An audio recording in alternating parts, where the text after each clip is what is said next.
Hello there. Hello, Marilyn and Evelyn and Ellen and Sean. Those are the first names before I sat down. Marion, sorry.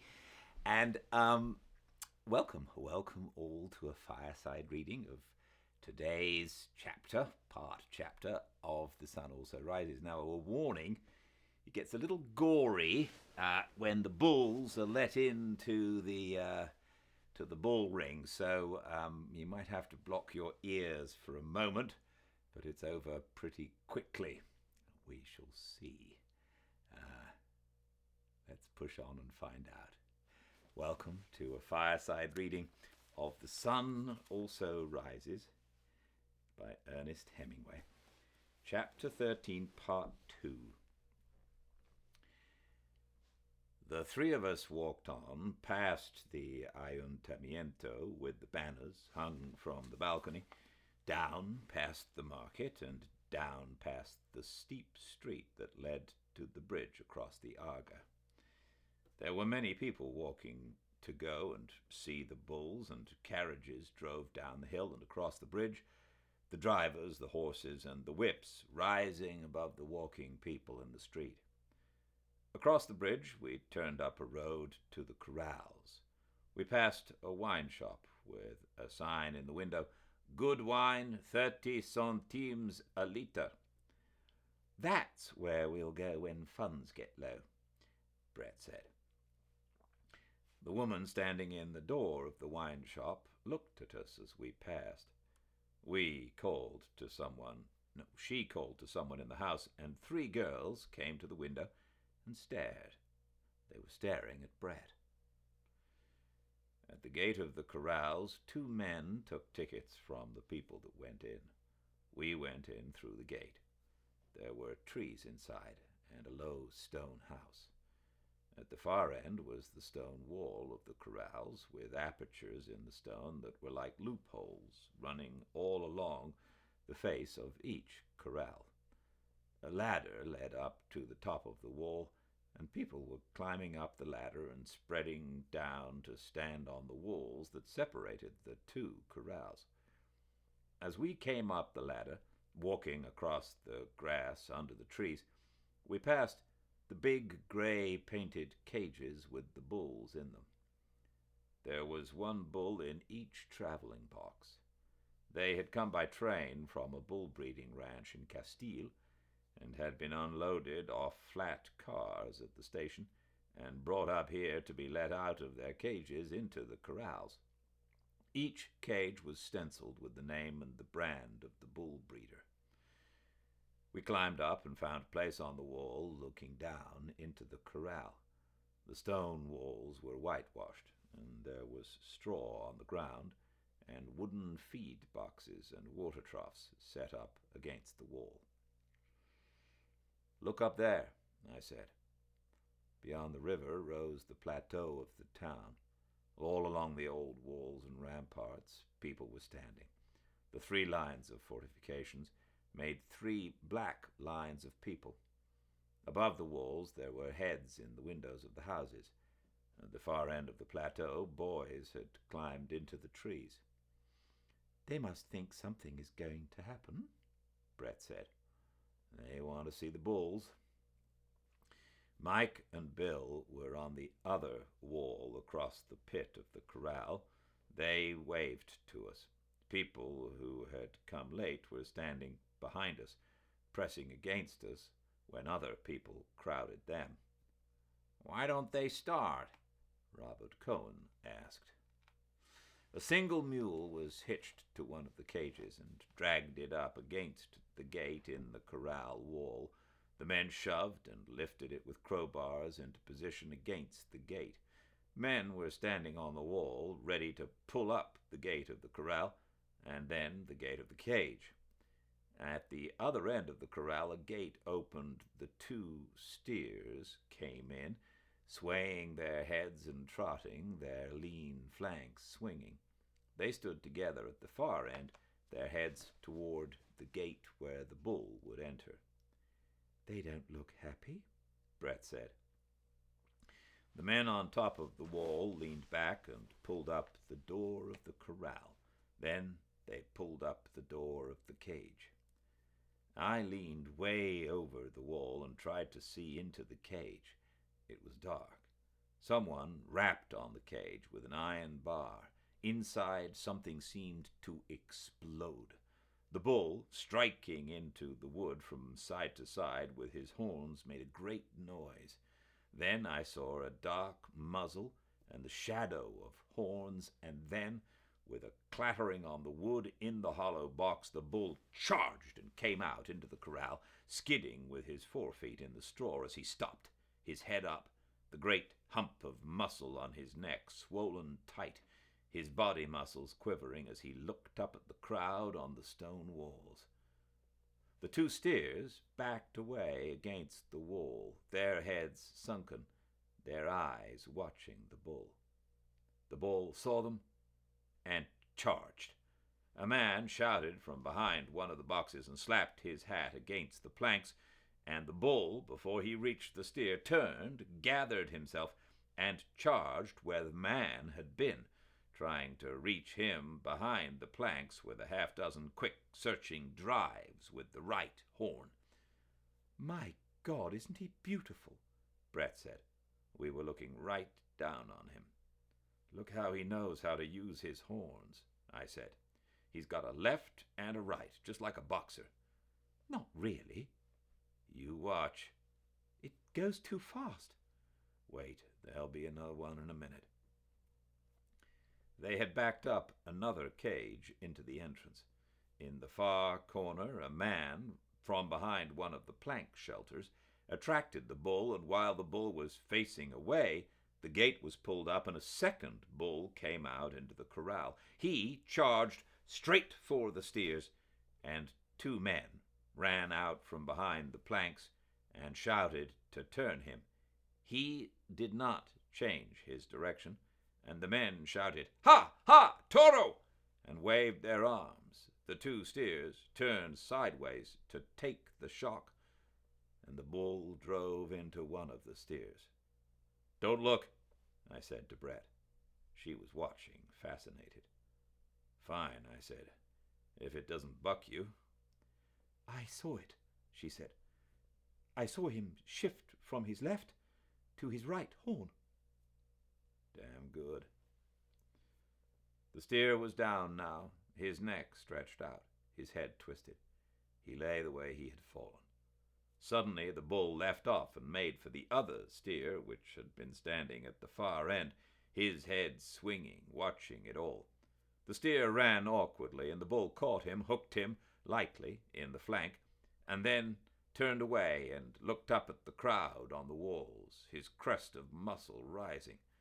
The steer came up to him and made as though to nose at him, and the bull hooked perfunctorily.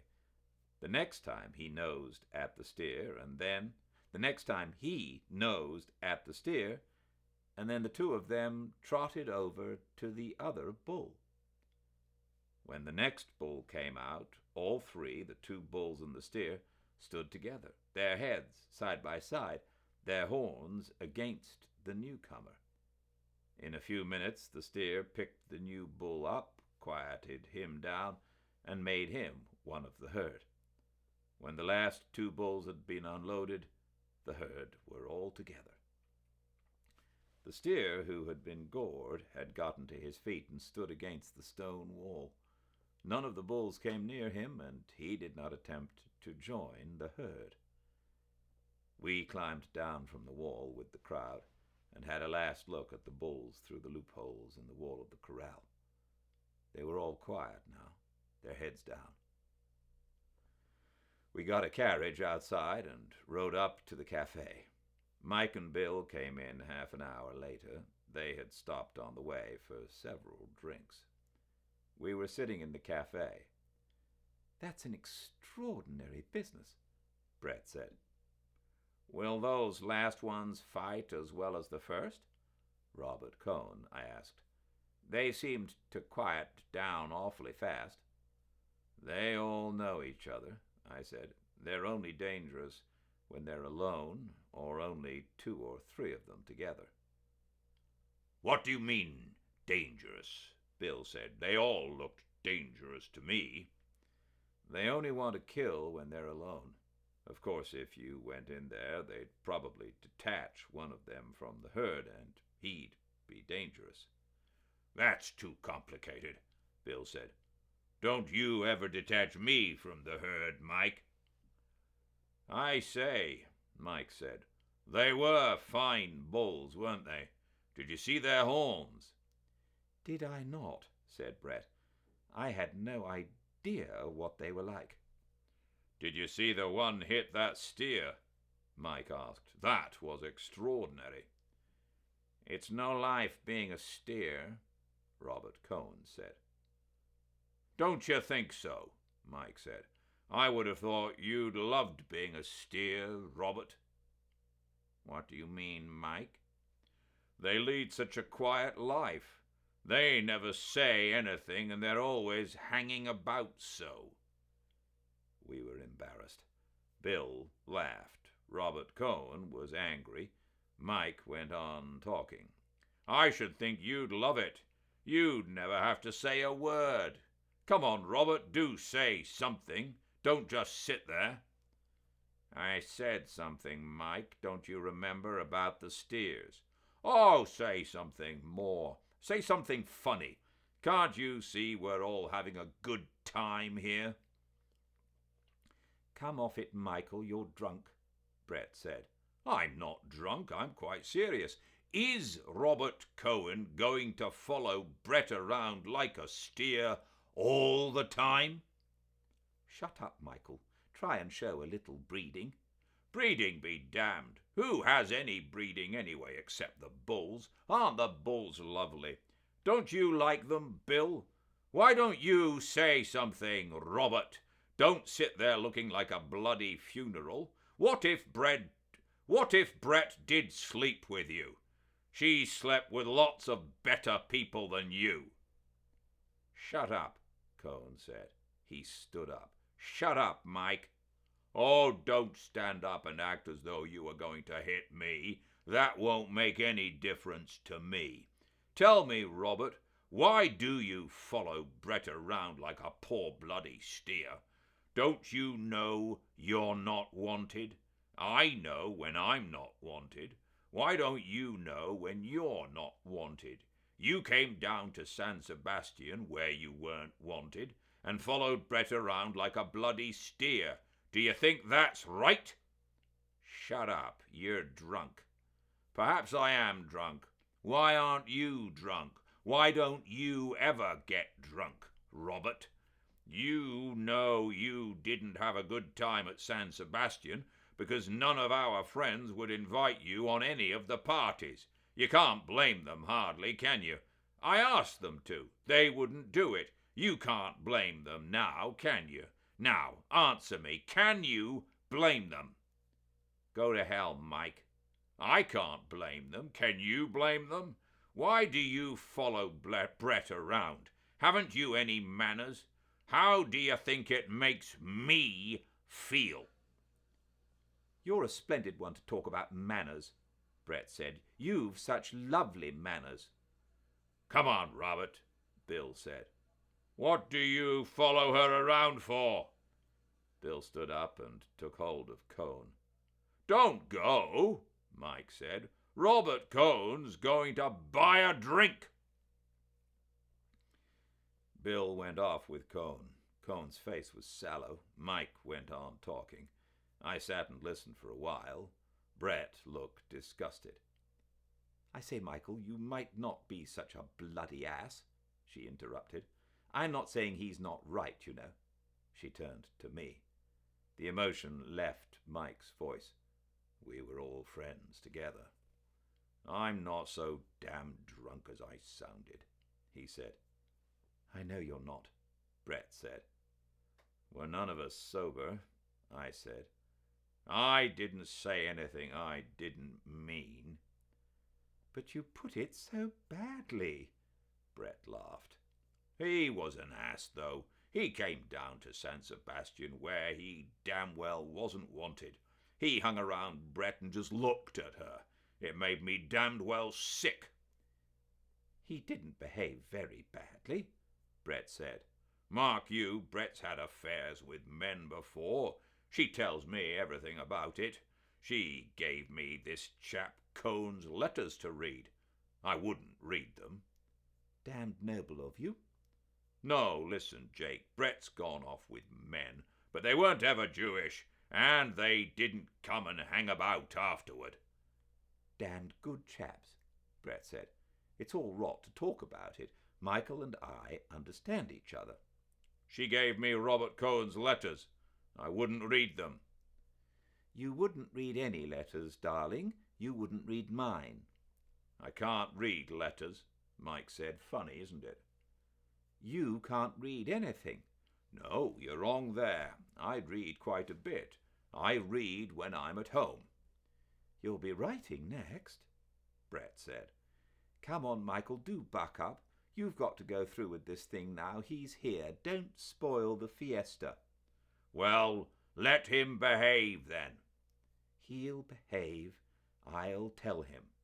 You tell him, Jake. Tell him either he must behave or get out. Yes, I said, it would be nice for me to tell him. Look, Brett, tell Jake what Robert calls you. That is perfect, you know. Oh, no, I can't. Go on, we're all friends. Aren't we all friends, Jake? I can't tell him. It's too ridiculous. I'll tell him. You won't, Michael. Don't be an ass. He calls her Circe, Mike said. He claims she turns men into swine. Damn good. I wish I were one of these literary chaps. He'd be good, you know, Brett said. He writes a good letter. I know, I said. He wrote me from San Sebastian. That was nothing, Brett said. He can write a damned amusing letter. She made me write that. She was supposed to be ill. I damn well was, too. Come on, I said. We must go in and eat. How should I meet Cohen? Mike said. Just act as though nothing had happened. It's quite all right with me, Mike said. I'm not embarrassed. If he says anything, just say you were tight. Quite. And the funny thing is, I think I was tight. Come on, Brett said. Are these poisonous things paid for? I must bathe before dinner. We walked across the square. It was dark, and all around the square were the lights from the cafes under the arcades. We walked across the gravel under the trees to the hotel. They went upstairs, and I stopped to speak with Montoya. Well, how did you like the bulls? He asked. Good. They were nice bulls. They're all right. Montoya shook his head. But they're not too good. What didn't you like about them? I don't know. They just didn't give me the feeling that they were so good. I know what you mean. They're all right. Yes, they're all right. How did your friends like them? Fine. Good, Montoya said. I went upstairs. Bill was in his room standing on the balcony looking out at the square. I stood beside him. Where's Cohn? Upstairs in his room. How does he feel? Like hell, naturally. Mike was awful. He's terrible when he's tight. He wasn't so tight. The hell he wasn't. I know what we had before we came to the cafe. He sobered up afterward. Good. He was terrible. I don't like Cohn, God knows, and I think it was a silly trick for him to go down to San Sebastian, but nobody has any business to talk like Mike. How'd you like the bulls? Grand. It's grand the way they bring them out. Tomorrow come the Miuras. When does the fiesta start? Day after tomorrow. We've got to keep Mike from getting so tight. That kind of stuff is terrible. We'd better get cleaned up for supper. Yes, that will be a pleasant meal. Won't it? As a matter of fact, supper was a pleasant meal. Brett wore a black, sleeveless evening dress. She looked quite beautiful. Mike acted as though nothing had happened. I had to go up and bring Robert Cohen down. He was reserved and formal, and his face was still taut and sallow, but he cheered up finally. He could not stop looking at Brett. It seemed to make him happy. It must have been pleasant for him to see her looking so lovely and know he had been away with her and that everyone knew it. They could not take that away from him. Bill was very funny, so was Michael. They were good together. It was like certain dinners I remember from the war. There was much wine, an ignored tension, and a feeling of things coming that you could not prevent happening. Under the wine, I lost the disgusted feeling and was happy. It seemed they were all such nice people.